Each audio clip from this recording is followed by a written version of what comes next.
Angel S थे, जो कि 17 जुलाई को हुए हमले का शिकार हुए जॉर्डन में। अमेरिका ईरान के बीच में समझौता हुआ, लेकिन अब वो टूट चुका है। अमेरिकी राष्ट्रपति ईरान के कमजोर होने का कई बार दावा कर चुके हैं और पिछले करीब 2 हफ्ते से जारी हमलों के बाद सेंटकॉम भी दावा करता रहा है कि वो ईरान को कमजोर करने के मिशन पर है। लेकिन खुद पेंटागन ने राष्ट्रपति ट्रंप और सेंटकॉम के दावों पर सवालिया निशान लगा दिया है।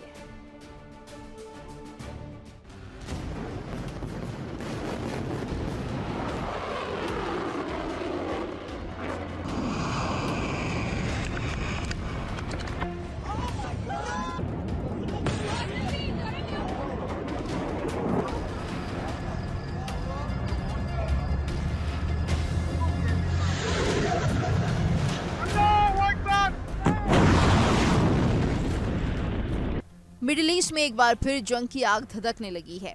एक बार फिर अमेरिका और ईरान की सेनाएं एक दूसरे के ठिकानों को दहला रही हैं। अमेरिका की ओर से ईरान के ठिकानों पर एक बार फिर हमला किया गया। अमेरिकी सेंट्रल कमांड यानी सेंटकॉम के मुताबिक अमेरिकी सेना ने ईरान के कमांड सेंटर्स, मिसाइल और ड्रोन लॉन्च पैड्स और एआर डिफेंस सिस्टम पर हमला किया। ईरान की सरकारी मीडिया के मुताबिक फार्स, होमोजगान, इलाम, केरमान और सीस्तान बलूचिस्तान प्रांतों में भीषण धमाकों की खबरें सामने आई।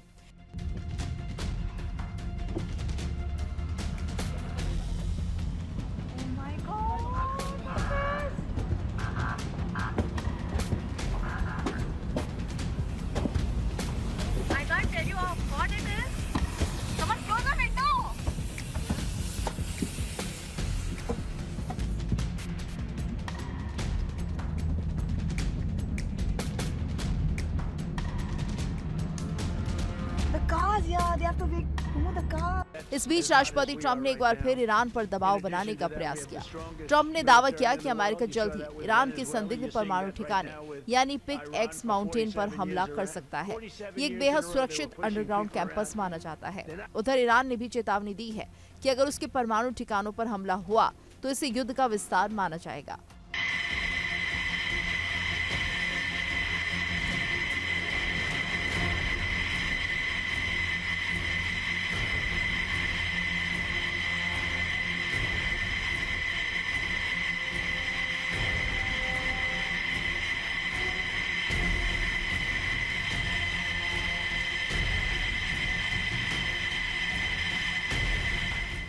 इस बीच अमेरिकी सेना के हमलों का जवाब देते हुए ईरान ने कुवैत, बहरीन और जॉर्डन पर हमले किए। ईरान की सेना ने अमेरिकी सैन्य बेस को दहलाया। अमेरिका बार बार दावा करता रहा है कि उसने ईरान को बेहद कमजोर कर दिया है। ट्रंप कहते रहे हैं कि अमेरिका ने ईरान की मिसाइल और ड्रोन लॉन्चिंग कैपेसिटी को कम कर दिया है, उनकी नेवी को समुद्र में डुबो दिया है। लेकिन ईरान के हमले अमेरिका के दावों को खोखला साबित कर रहे हैं।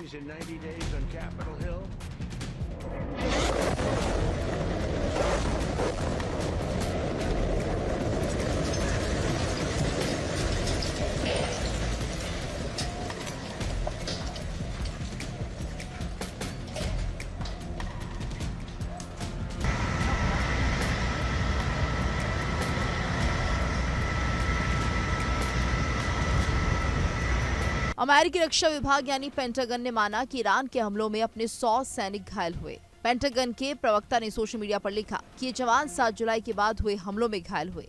हालांकि उन्होंने दावा किया कि इनमें से 96% जवान ठीक होकर ड्यूटी पर लौट चुके हैं। पेंटागन के मुताबिक ज्यादातर जवानों को हल्की चोट लगी थी। इस बीच खबर है कि अमेरिकी सेना के मारे गए जवानों की संख्या बढ़कर 17 हो गई है। इनमें से हाल ही के दिनों में 3 सैनिकों की मौत हुई थी।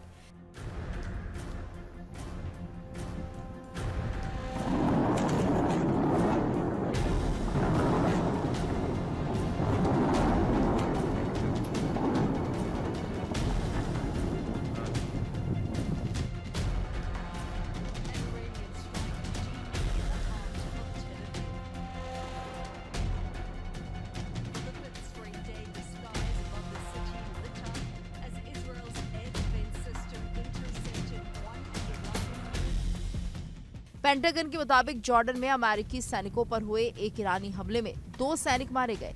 इनमें से एक जवान फर्स्ट लेफ्टिनेंट टायलर फिनहान थे, जबकि दूसरे सैनिक इसाबेला गोंजालेस थी। पेंटागन की डिफेंस कैजुअलिटी एनालिसिस सिस्टम के आंकड़ों के मुताबिक जंग के दौरान अब तक 427 अमेरिकी सैनिक घायल हो चुके हैं। इस बीच अमेरिकी राष्ट्रपति डोनाल्ड ट्रंप ने एक इंटरव्यू में दावा किया कि अमेरिकी सैनिकों ने देश की सेवा करते हुए सर्वोच्च बलिदान दिया।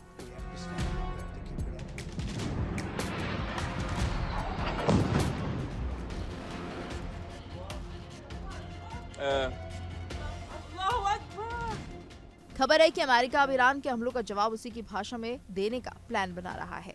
जानकारी के मुताबिक अमेरिकी कंपनी रेकेनक्राफ्ट यूक्रेन के मागोरा ड्रोन बोट्स का उत्पादन शुरू करने जा रही है।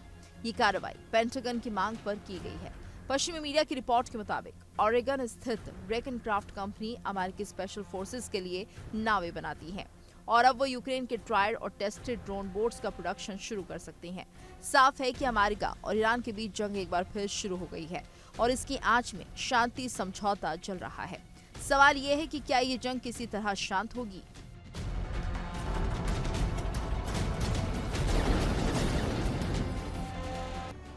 और ब्रेक के बाद अब आपको बताती हूं कि अमेरिका को आखिरकार इस जंग में कितना ज्यादा नुकसान झेलना पड़ा है। अमेरिका और इजरायल ने ईरान के खिलाफ जंग को जितना ज्यादा आसान समझा था, ये वास्तव में उतनी आसान नहीं रही। ईरान ने ऐसा पलटवार किया कि अमेरिकी सेना का आगे बढ़ना मुश्किल हो गया। उसकी इकोनॉमी तबाह होने की कगार पर पहुंच गई और हथियारों का भंडार बेहद खतरनाक रूप से निचले स्तर पर पहुंच गया। कैसे, देखें इस रिपोर्ट में।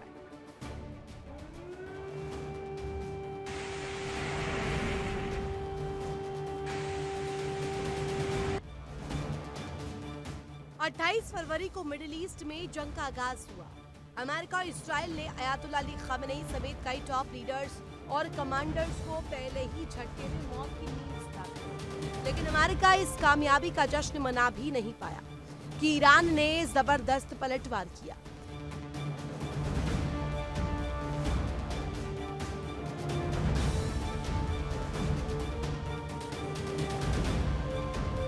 ईरान ने मोज्तबा खामेनी को सुप्रीम लीडर चुना और उनके नेतृत्व में भारी हमले शुरू कर दिए। ईरान ने मिडिल ईस्ट के देशों पर जबरदस्त अटैक किए, वहां मौजूद अमेरिका के सैन्य बेस को तबाह किया। इजराइल पर तो अभूतपूर्व हमले किए गए। खाड़ी देशों के अहम ठिकानों को भी तबाह किया गया।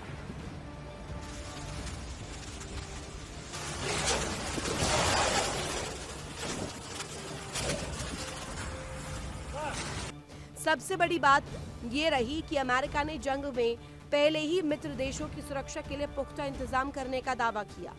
यूरोपीय देशों से थार्ड और पेट्रियट जैसे डिफेंस सिस्टम तैनात किए गए, लेकिन ईरान ने अपने हिसाब से अपनी रणनीति तैयार की थी। उसके सस्ते ड्रोन्स और मिसाइलों ने अमेरिका की महंगी मिसाइलों को बर्बाद कर दिया।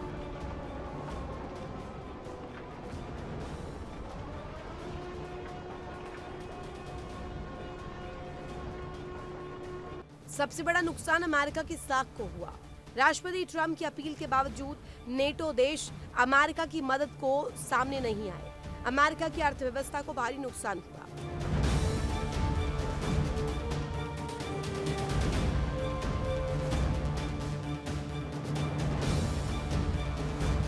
इस बीच अमेरिका के रक्षा मंत्री पीट हेगसेथ ने दावा किया कि अब तक अमेरिका इस युद्ध पर 37.5 अरब डॉलर यानी कि 3.6 लाख करोड़ रुपए खर्च कर चुका है और ये खर्च लगातार बढ़ता जा रहा है क्योंकि अमेरिकी सेनाएं लगातार ईरान के खिलाफ कार्रवाई कर रही है। एयरक्राफ्ट कैरियर समंदर में तैनात है, फाइटर जेट्स उड़ान भर रहे हैं।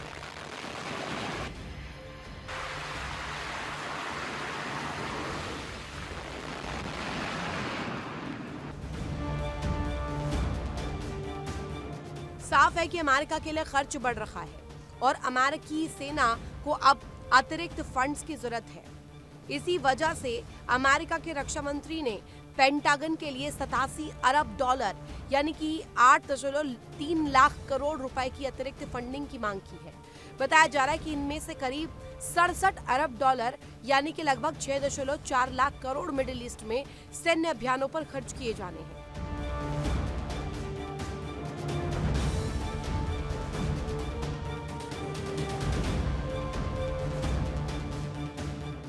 रक्षा मंत्री के मुताबिक अगर अतिरिक्त बजट नहीं मिला तो सैनिकों के वेतन, ट्रेनिंग, हथियारों और गोला बारूद की सप्लाई के साथ मिलिट्री ऑपरेशंस प्रभावित हो सकते हैं। उन्होंने दावा किया कि ये फंड अमेरिकी सेना की क्षमताओं को बनाए रखने के लिए जरूरी है।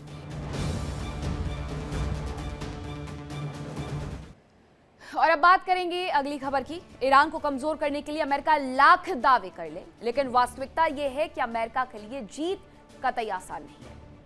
ईरान को पूरी तरह हराने के लिए अमेरिकी सेना को जमीन पर उतरना ही पड़ेगा, लेकिन अब ईरान ने जो ऐलान किया है उसके बाद तो अमेरिका के भी कान खड़े हो गए हैं। ईरान ने स्कॉच्ड अर्थ पॉलिसी का ऐलान किया है, यानी ईरानी सेना अपनी ही जमीन पर बमबारी से पीछे नहीं हटेगी।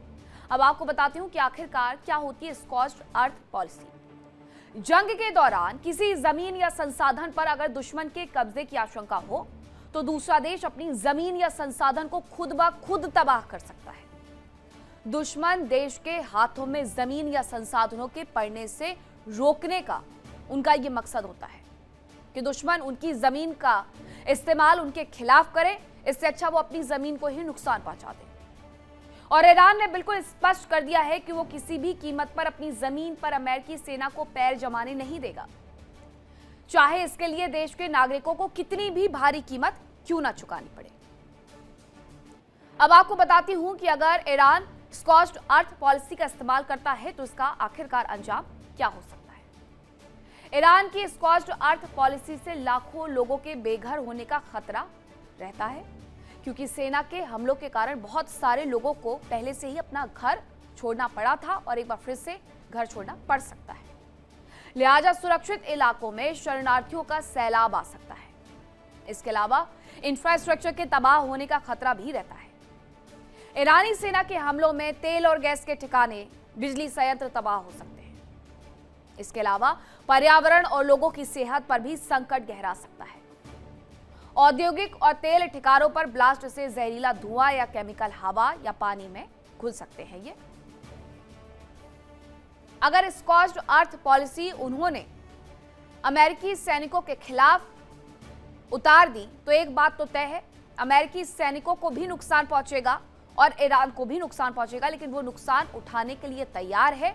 अपनी जमीन का इस्तेमाल दुश्मनों के द्वारा किया जाए, इस बात के लिए वो तैयार नहीं है।